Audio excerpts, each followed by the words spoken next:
Hello, Vero Beach, and welcome to another edition of Vintage Vero with our great co-host, Rick Wyckoff. Welcome back. Martin, nice to see you. You took a little week off on us there. I did. That's fine, we understand. And we are also joined by, now this I think is one of the most fascinating topics, and everybody out there is going to get a chance to see it, witness it, do it firsthand. This is Cindy Hineman, and correct me if I get the names mixed up, the Genealogical Society of Indian River County. Yes, Indian River Genealogical Society. So close. Otherwise known as IRGS. So that makes life simpler. So now tell me exactly what that is. That's looking up like who your grandparents were and stuff? Right, it's finding out who you are, where you came from. And that's what we help people do. You know, genealogy is probably the most popular hobby in the whole country right now, as baby boomers have become more interested in knowing their family history. Genealogical societies are there to provide guidance and assistance in helping you do that. And who was that had the show? Lisa Kudros. Oh yes, who do you think you are? Right, who do you think you are? She had a show. She still does. It's on Does the she? Learning Channel, yes. Is that something, there was something on PBS as well There's along also, those lines. It's a really interesting one. Right, there's two that are on PBS. One is called the Genealogy Roadshow, along the lines of the Ancestor Roadshow, and they're going into their third season, so we know that's good. And then Henry Louis Gates does Find Your Roots, I believe. Yes, Yeah, he does that. I've watched that several times. If you missed that, that's really cool too. I did miss it. I love watching those because my family's a little on the side that a lot of times you just can't find out who they are for real. On my dad's side, so we always had a hard time tracing back too far. Mm-hmm. You know, people changing names, getting on trains on one name and getting off with another, Right, and stuff like that. right. There's a lot of good tools today that are very, very helpful in helping people that have difficulty. One of them is DNA, and I'm not going to get into a whole lot of that right now, but that is a very good tool that helps people know if they're on the right track or not. So if you're having difficulty, look into that. Well, I want to. I would love to. What do you just help people in Indian River County, or what are you? What type of organization are you? Okay. So the organization is a genealogy society, and they have hundreds of genealogy societies all over the country. And there are a couple of national societies where they have huge conferences and people go to. And I mean, I was at one in Salt Lake City February of this year. There were over 22,000 people there doing genealogy research. And so basically what the society does is provide education and guidance and programs to help you learn how to do it yourself. Wow. Yeah. So, where do you have an office? Do people just go to your website? Do they call you? Well, the Indian River Genealogical Society, IRGS, if I may refer to it that way, be a little bit easier. We do have a website. It's www.irgs.org, and that is there. But we have meetings monthly, and they're open to the public. It's the second Tuesday of every month, and it's at 9:30 in the morning, and it's at the Indian River County Main Library. So that's free and open to the public. And we have, I'm the PR chairperson for the society right now. And we put out press releases and tell who's going to be speaking. In fact, our very own Indian River County's Pam Cooper is going to be our speaker in October, and she's going to talk about Remember the Ladies, trying to find research on women. Now, how did this start? How long has the Genealogical Society been active in Indian River County? 30 years. A little bit over 30 years, maybe going to 31 or 32 years. I'm just a little slow. Oh, that's okay. But you know, it's amazing to me because I do volunteer at the genealogy department at the library, and it's amazing to me how many people walk in and they say, I never knew this was here. And this library is nationally recognized as one of the best small town libraries for genealogy research in the whole country. Wow. That's amazing. It is amazing, and it's supported by the county commission and the funds, and you've got to visit at some point. We're having an open house. Yes, and that's how I found out about you. And the biggest thing that's happening in Vero that we want to promote right now is that on the weekend of October 3rd and October 4th, we have 2 events. October 3rd is at the McAfee Hall at the First Presbyterian Church, Vero Beach. They have an incredible space in there. And that's one right on Royal Palm Boulevard? Yes. Right on the corner there. Yes, yeah, it comes to the... Boulevard. Right. And Royal Palm Boulevard and Royal Palm Place. Right, it's kind of a confusing place, but it's right You there, can't that miss it, big, though. beautiful church. It's 520 Royal Palm Boulevard in Vero Beach. And from 10 a.m. to 4 p.m. on October the 3rd, we are having an event where we are inviting everybody in the community. We're going to have displays on how to get started. We have certain interest groups within our society. So we'll have the Swedish group will be having a display on what they've done, and the Germans, the Polish, the Irish. Polish here. Good. Oh, we've got that's one of our most popular groups. Really? Yes. So it's one of those kind of events where you can stop in for a few minutes, because there's a lot going on in Vero that day. But you can stop in for a few minutes and join us and let us show you how to get started, pick up some materials, or you can stay the day, because we're going to have videos going on, door prizes.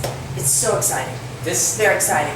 I'm very excited. It's something I always wanted to look into and think about, but I was never able to, and I just didn't even know how to start. You see ancestry.com, but it only takes you so far, and it's very confusing to me. It is confusing to the average person. And we're going to have 4 computers set up connected with ancestry.com, and lots of other popular websites we'll tell you about when you're there.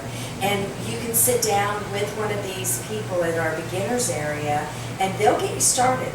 And you have to be careful, because you do get hooked. Oh, I'm sure. I can't even imagine. And we've got some cool drinks coming in. We have vintage. Just watch your step over the cords. There's cords everywhere. This is... Oh, what a nice surprise. We're going to get our... These are vintage drinks. Hold on a second. Thank you so much. So what are we drinking, Martin? So now these are, thank you very much. You're very welcome. Thank you. These are vintage drinks from here in Vero. They're called Hummers. Oh, I've never heard of this. Now we had, if Bill was here, Bill Brown from the Patio Restaurant, loaning us this beautiful facility to record our shows. And this was on one of our earlier shows that didn't make it because our mics went out or something like that. Not my fault. But everything's my fault, actually. But no, so there was this whole story behind them. When I was just a youngster working at the old 41 restaurant, it was at Hummers. Everybody ordered Hummers. And never thought... I remember. And this is back in the 70s. So I figured it was kind of, from here. And then Bill Brown had a friend who was down here and tasted one many, many, many years ago. Went up to his restaurant in, where was it, Detroit or? Yeah, Detroit, I believe. Yeah. Somewhere up north. Somewhere up north. And he said, yeah, so they looked up the answers. Well, it was weird enough that it actually originated, the Hummer, in Detroit. It ended up its way down in Vero, became famous here in Vero Beach, and then, strangely enough, made its way back up to Detroit. So, anywho, I call it Vero's vintage drink. I think it's the drink of Vero, at least it should be. And they were kind enough to make some for us. So. Oh, well, that's great. we So should we drink a toast to genealogy? It's like a big old milkshake. Oh, is it? So it is. It's delicious. It's a big old good milkshake. Oh, okay, good. Just first. So here's to Genealogy. exploring our past. So now, while everyone's taking their sip, I want to say though, also now, it's just not at the Presbyterian Church on that Saturday, October 3rd. but it's also at the main library. It's an open Yes. house on October 4th, and that's Right. a Sunday. It is. It's Sunday, October 4th, from 1 o'clock to 3 o'clock. We are going to show you in the genealogy department all of the materials that are available for you to do research.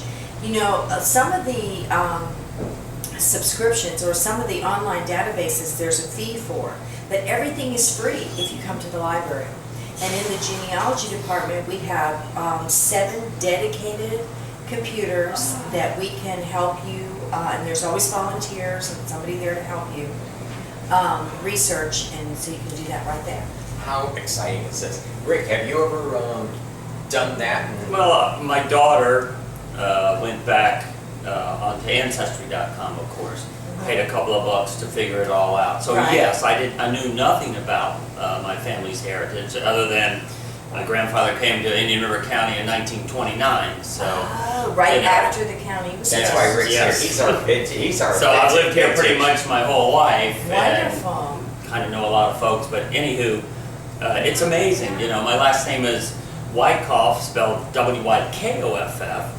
And people would always ask me, oh, there's a town in New Jersey, but it's not spelled the same, W-Y-C-K-O-F-F. And I used to always say for years, no No relation. connection at all. No, not wrong.